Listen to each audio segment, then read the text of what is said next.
ดีป้าลุงสบายดีพี่น้องมาสุขุสุขคนเด้อหนาวพี่น้องเลยไปป้อนเขาวมั้ยลูกนะลูกตู้มันหนาวพี่น้องอ้นกับหนึ่งข้าวแล้วกับปิ้งหมูสู่ลูกกินนะพี่น้องเด้อ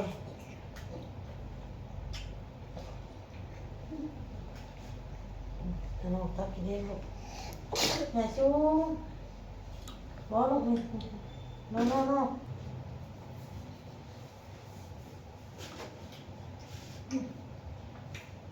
ใครแย่เป็นค่ะ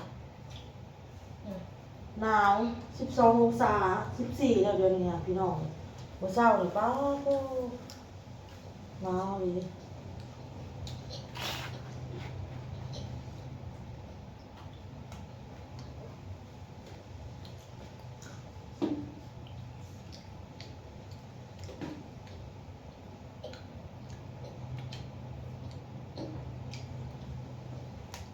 กินแต่ซี่พี่น้องเลย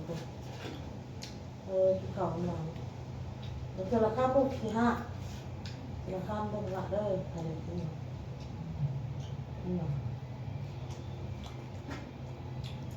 เพราะว่ากูมามันแต่มันกินที่มันกินที่ก่อนแล้วกินข้าว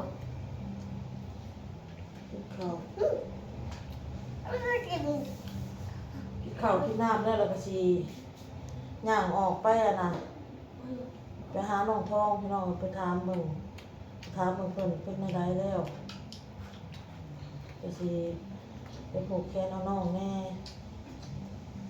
มันมีถามแม่น้อยเราสิได้ขายเครื่องบ่เราบ่ได้ขายแต่เราผักจ้ะผมก็ยังบ่ได้ขายพี่น้องเบิ่งนี่แหละกันถึงมาก็ไปเบิ่งรถเบิ่งล่างแน่พอเมื่อวานไปเบิ่งก็บอกว่าให้เพิ่นเร่งให้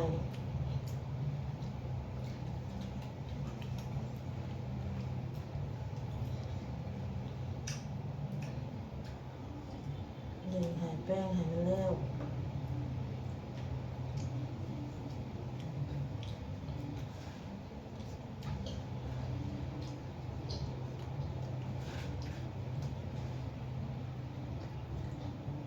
หนาวข้าวข้าว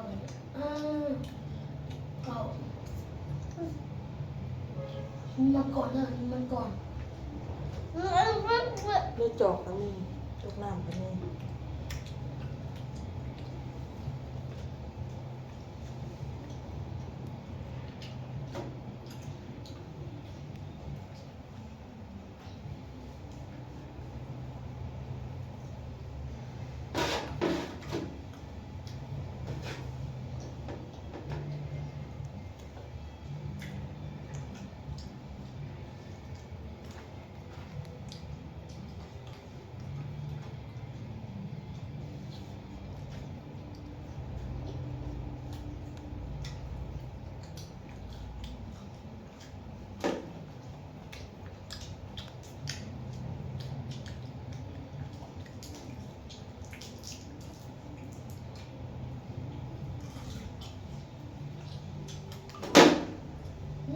มันช็อกเลย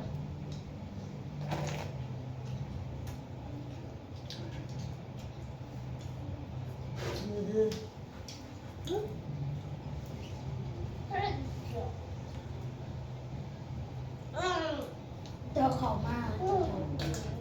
ไปเฮ็ดลูกอย่าไปปล่อยน้ำจากตู้ซักผ้าออกแล้วไปตากเครื่องเขาต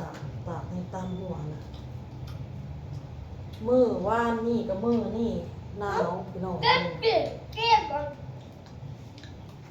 ถ้าไม่น้อยเราสิขายเครื่องจ้ะต้นก็สิบ่ได้เฮ็ดหยังหลายมื้อนี้พี่น้องมีแต่สิไปซื้อแต่หัวใจกับลูกชิ้นนั้นกับดอกเอามาย่างขายเนาะมื้อนี้คันว่าเราสิขายแหละสิไปขนเครื่องขนของออกมาว่าอยากเฮ็ดต่างน้องทองนะพี่น้องเพราะว่าน้องทองเฮ็ดบ่ได้เนาะขนเครื่องขนของออกมาส่วนน้อยๆคันเราขายเฮ็ดแทนน้องทอง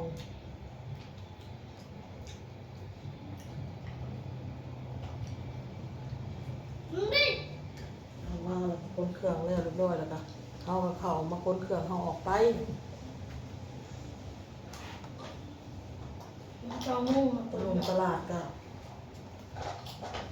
คนไปซื้อเครื่องคนแล้วก็ซื้อเครื่องมาให้ไม่น้อยเลย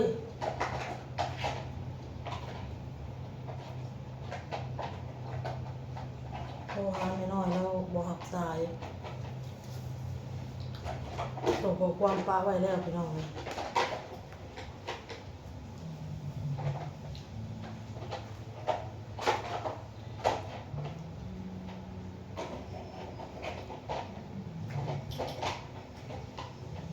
เดี๋ยวอ้อยเนี่ยทำ น้องมาไม่กินหรอกไม่ต้องไปป้อนมัน จะมุกไปเลย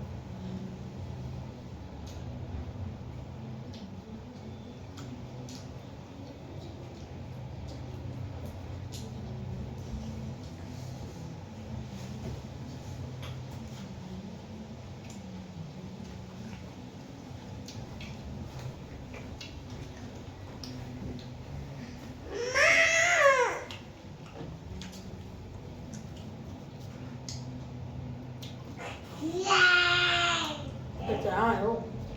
อ้าว ยังนะ ก็ ยังนะมันก็เป่าตัว อืม จู้ อืมอืม มันตามเขา เห็ดจะอ้ายกว่ากินดีๆเห็ดดีๆนั่นล่ะเห็ดเป็นตาสร้างเลยนะ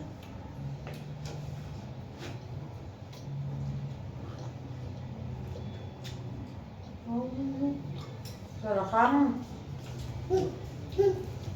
มือมันเลยจะบอกพายออกนี่มันตามคำบอก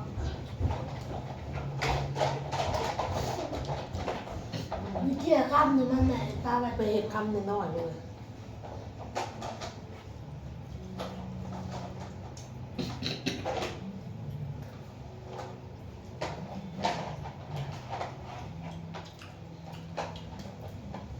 ตัวจะไปแต่ ฮะ ก็เลยบอกเลยมันจะไปแต่ หมอกนอกเลยเถอะเด้อยากเลย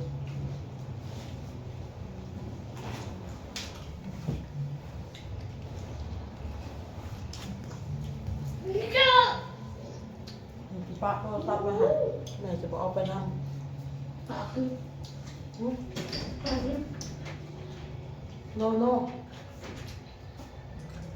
เอายังเอายังมาวะ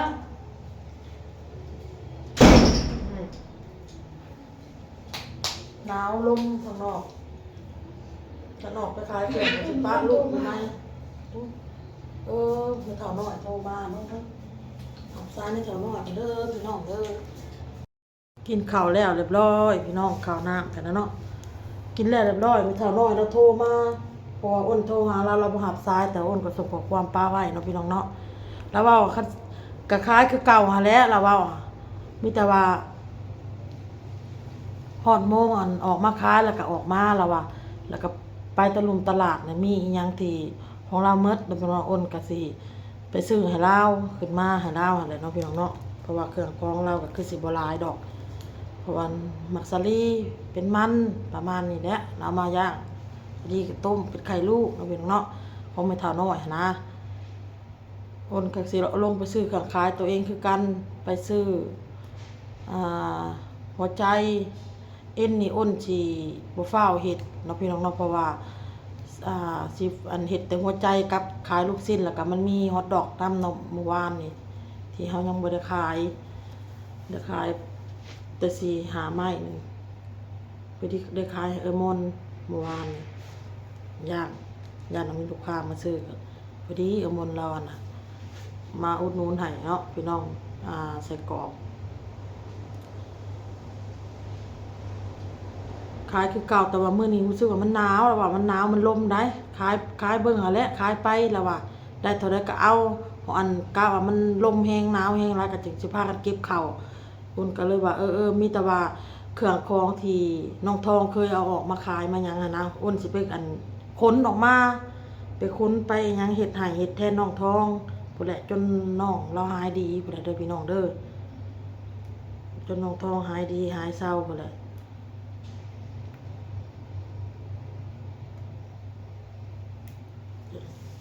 พอปกติก็เวลาอ้นออกไปขายเครื่องขายของกะอ้นกะเพื่อเป็นโต๊ะเป็นตั้งอ้นกะคนออกมาซอยน้องย่อซอยน้องอยู่พี่น้องเลยบางทีกะคันว่าเพิ่นยังบ่ทันได้ยังบ่ทันได้จัดเครื่องออกไปคันว่าเพิ่นนั้นจัดบางทีอ้นออกไปขายเพิ่นก็จัดแล้วเรียบร้อยหมดแล้วเนาะพี่น้องเนาะเพิ่นก็ขายแล้วไปสิอ้นก็เลยบ่ได้ซอยคันว่าอ้นออกไปแล้วเพิ่นยังบ่ได้ออกมาจัดยังบ่ได้ออกมาย้ายเครื่องย้ายของอ้นก็ซอยแม่น้อยโทรมามีแต่ว่าขายคือเก่าเฮ็ดคือเก่าหั่นแหละเราว่า